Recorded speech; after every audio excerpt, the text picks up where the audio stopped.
Hi, my name is Nabel, and this is my current article write-up presentation. And my article is called Attribution of the Australian Bushfire Risk to the Anthropogenic Climate Change. I chose this article because I really like mammals, and Australia is home to about 83% of them. I wanted to find out what caused the Australian bushfire, and we also talked about wildfires in class and their effects on the environment.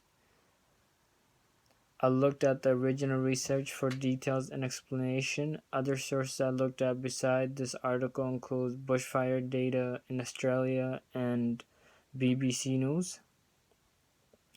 The research question of this study was, what caused the bushfire in Australia, and did climate change play a role?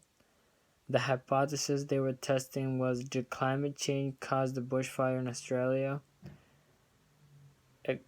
They tested their hypothesis by using a large set of ocean atmosphere coupled climate model, a selection of large ensembles of climate change model. In addition, they used the weather and climate model. They also used their physical atmosphere, land, ocean, sea ice model, and they used the carbon cycle. Finally, they used the latest version of the IPCC climate module. An outcome that would support their experiment was if the bushfire in Australia was caused by climate change.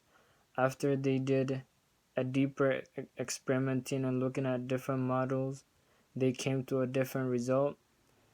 Their results didn't match their prediction because since 1900, fire weather has increased at least by 30%.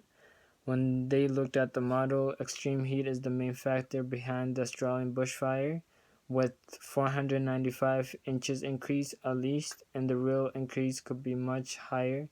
Combination of intense heat and strong winds during the summer months has made the fire spread rapidly across Australia. In conclusion, the scientists concluded, after looking at 4 climate models, investigated the Australian bushfire, it was caused by weather, not climate change.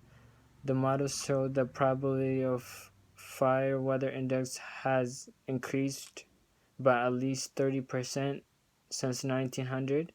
There are known associations between large-scale climate drivers such as El Niño, Southern Enso, and Indian Ocean dipole. The fire weather index was shown to correlate well in the area burnt in parts of Australia.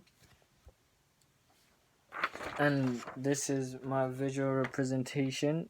So in 1937, about 40 million acres was burnt, and that number kept increasing. In 1999, about 90 million acres burnt. In 2004, about 100 million acres burnt, and that number kept going up and down, and then it picked up again in 2011, about 100 million acres burnt, and it increased in 2019 due to the bushfire also.